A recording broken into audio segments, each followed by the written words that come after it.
All right, guys. So we're five practices into the 2026 season. We'll go ahead and open up the questions if y'all are ready. We're ready. You want to lead us off, Chip? Sure, absolutely. Hey, Courtney, first of all, I'm sure you're glad to be back on the field. And did you ask for this nice weather that we've gotten? Did you ask for that? Because thank you. I know. You're welcome. You're right. Yeah, I asked for it and it delivered. No, it has yeah. been so nice. I know the first day back, our players were in short sleeves, and we've had a really great week. And it looks like we're gonna have another one coming up. So, yeah, it's been amazing. Courtney, your team is you're loaded with good experienced players. Got a good number of players back from last year. Added some really good portal players. What is your confidence level going into this season, maybe as compared to any other season? That's a loaded question, Chip. Kind of is. Um, I am confident. I'm confident. I think any coach coming back from break is always curious what their team did over the break of just like knowing, how the team progressed, how they developed, where we left them, where we leave them at the end of the fall semester, and then just hoping that they're committed to win the break. And so I think for this first week back, I think we feel like we have the pieces. I feel like we're confident in who we have in the locker room. And then you're just like, are they going to do what they need to do over break? And they did. And so, I think this week we were able to move so much quicker than even we projected, and what we needed to cover, what we need to prepare for, and just how the team came back physically, mentally. Um, I think that contributes to the confidence a coach is going to have in how they, approach season. But yeah, I don't know compared to other years. I don't know.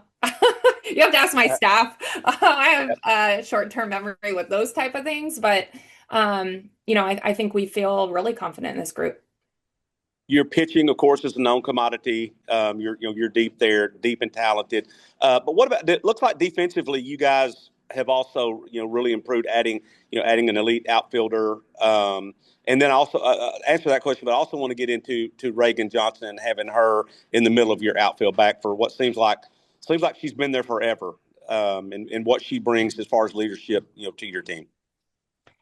Yes, I think to start with where you started your question, yeah, our pitching, we returned our whole staff. We added two incredibly talented freshmen, so I think we feel like we're as deep as we've ever been pitching wise.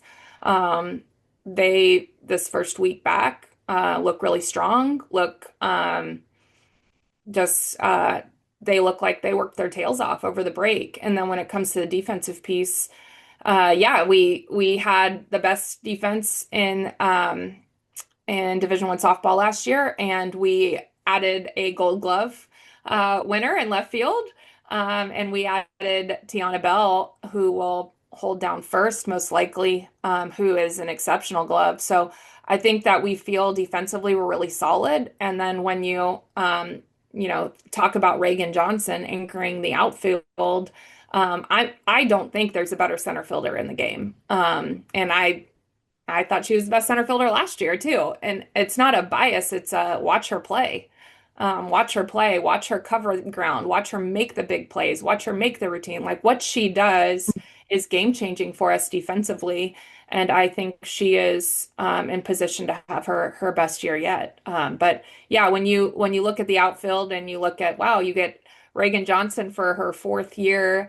Feels like she's been here forever, and it also feels like it's absolutely flown by. But yeah, when you get Reagan Johnson anchoring your outfield, I think you feel pretty strong and pretty confident and what's going to happen out there.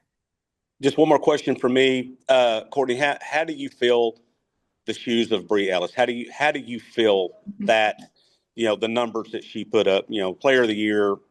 I'm guessing one player can't do it, but how do you feel that whole?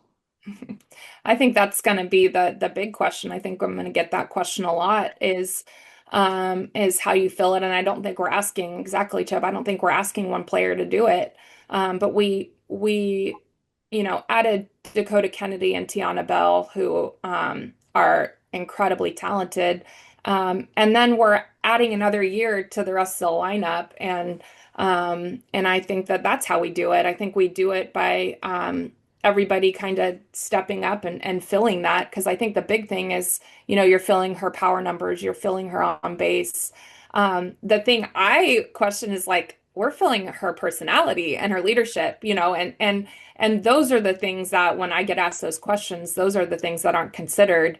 And Bree wasn't just a huge performer for us. She was she wore a lot of hats for us. And so there's a lot of things we have to fill even beyond the field. And so that's what we're seeing our team step up in. And I think that we're not asking one to do it. We're asking, a handful of them to do it, and they're up for that. Thank you. Mhm. All right, Kyle, we'll go to you and then we'll go to Ethan. Hey, Courtney, good to see you. I was going to also ask about position battles. So first base, you mentioned Tiana there. I was going to ask, I know Kaylee played a lot of first and fall ball. So that kind of leaves right field. Do you still have somewhat of an open competition there? Do you plan on maybe putting, and I know, if the season started today, you're not sure, but like you look Kaylee there again, maybe, or, one of some of the other options that you've been looking at previously? Yeah, that's a good question. I think when Tiana's healthy, she's probably going to play first base as long as she's healthy. Kaylee can do it without even flinching. So having that there, Jaden Ramos has done a good job there and swings a big bat. But if you come to a practice, you're going to see you right away can see where the biggest competition is, and we have Dakota Kennedy in left field. There's like two taking reps out there. No one's taking reps with Reagan Johnson. And then you have like seven deep in right field. So we have, a lot of players competing for it. And it's going to be interesting. Yeah, Kaylee's comfortable out there. It's hard to imagine her bat's not going to be in the lineup, but we have Ashton Reichart, we have Kamari Hall, we have Casey Wood taking reps out there, Brinley Bain taking we have seven deep out there, and so they know that's the spot to compete for. And um, I think we're comfortable and confident with quite a few gloves out there. It's going to be an offensive battle. Also, too, I was going to ask going into year three with DJ as the hitting coach. Last year, see, 24, you were 278 batting average. Last year, 320, I think it was. So saw a good jump there. And we talked about Bree being gone, obviously Courtney Day as well. It was another Reagan Kramer that was always seemed to get on base. So with three of those bats in particular out of the lineup, now how do you feel like you guys are coming along at this point? I think we feel really good about it. I think we have, the potential to have one of the strongest lineups we've had in our time here. And I know we lose power numbers in Bree and Courtney, but we gained Dakota and Tiana and a freshman, Kamari Hall that can hit for power. We have Brinley Bain that can hit for power. And so, I think we feel like we have a really strong lineup throughout. So we'll see. We still have a few weeks before season. We feel like we're in a good spot. We feel like we have a lot of great options. I think our team knows exactly what to expect. I think they're really working with DJ really well. So I think we feel confident in it. We feel good. And last one for me, kind of touching base with Chip's question about pitching. With Lily Fay and Sailor, I know both of them obviously top prospects coming out of 2025. Sailor, I think, was top 10. So where Peyton was kind of that one that stepped up as a true freshman last year and did some great things. Where do you see where Lily Fay and Sailor are at right now? Well, I think that they had really great falls. And I think that their falls weren't straight lines. So I think that they're even primed more to have just be ready for the spring. And so I think they're going to add really great depth. I think they're going to throw some really big innings for us. And that's with a returning staff that I think has never looked better. And so I think that they know in this game and this how it's made up, we're going to need all of them. They do a really great job of building each other up and complementing each other. And so I feel like those two are ready to roll. And I feel really confident in the staff that we have. Appreciate it. Mhm. Ethan? Hey Courtney, just Where's the team at from a health standpoint right now? I know Carly Davison missed the fall, right? I guess maybe start with her. Carly Davison missed the fall. She's back and she is cleared to go. She's done everything other than dive on the field. That's the last thing, and that's kind of I think when you talk to the doctors of the research, it's not a huge difference now versus 3 weeks, but why press it now when we have another 3, 4 weeks to go? And so she worked her butt off over the break. I'm not sure she took a day off in the weight room at the field. She's looking really, really strong. Kamari Hall also missed the fall, had the same surgery as KD, maybe a couple weeks right behind, and she's got back out swinging last week, and I think we really like what we see there, especially having been out for 6 months and 5 months, whatever it was. But the team's healthy. Our Andrew Kreis, our athletic trainer, is incredible. I think he's one of the best in his field, and so he does a great job with them. But they're healthy, they're feeling good. You've got the first week under their belts, so they are feeling even better now than they were 5 days ago. But yeah, they're in a good spot. What was that surgery again for Carly? Was it her shoulder? Am I making that up?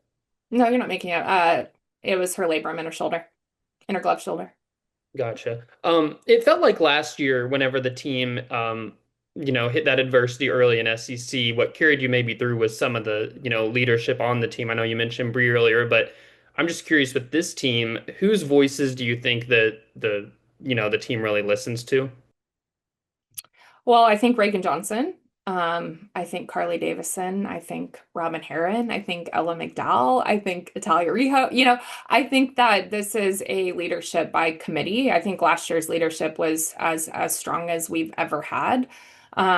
Reagan Kramer was one of the best leaders we've ever had come through here, and she although she was very wired very differently than Bree, they both were excellent leaders in their own right. And then when you look at this year and kind of filling those shoes, um, we we have players that have really stepped up. Carly Davison is just so solid.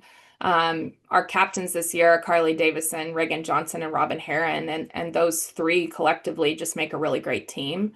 And then, I mean, you're just adding mature, seasoned veterans. We have a second year Ella McDowell. We have Italia Riho, who's just so consistent. We have Dakota Kennedy, Tiana Bell, who are seniors, Kaylee Wyckoff. Like this team is just so mature and so seasoned that it's a leadership by committee. They just take care of business, take care of themselves, take care of each other. They do that really well. For someone like Dakota to come in and there were all the, what she was ranked out of the portal and everything that, there's maybe could be a tendency, I guess, for a player to, feel a little pressure, especially coming in with the new surrounding. How do you feel like she's handled maybe just the adapting to a new team with, all that surrounded her committing to y'all in the first place? Well, I laugh because if you're around Dakota Kennedy for 2 minutes, she doesn't feel pressure in anything that she does. So it made me just kind of have a chuckle. But, I think that we are getting just a really, like a really strong version of Dakota Kennedy. I think she's really comfortable here. She has embraced our team and our culture. And I just think that her personality is so unique and so infectious. I just think that I don't think she feels pressure in anything that she does. I think she's just really firm in who she is and knows exactly who she is and what she's capable of.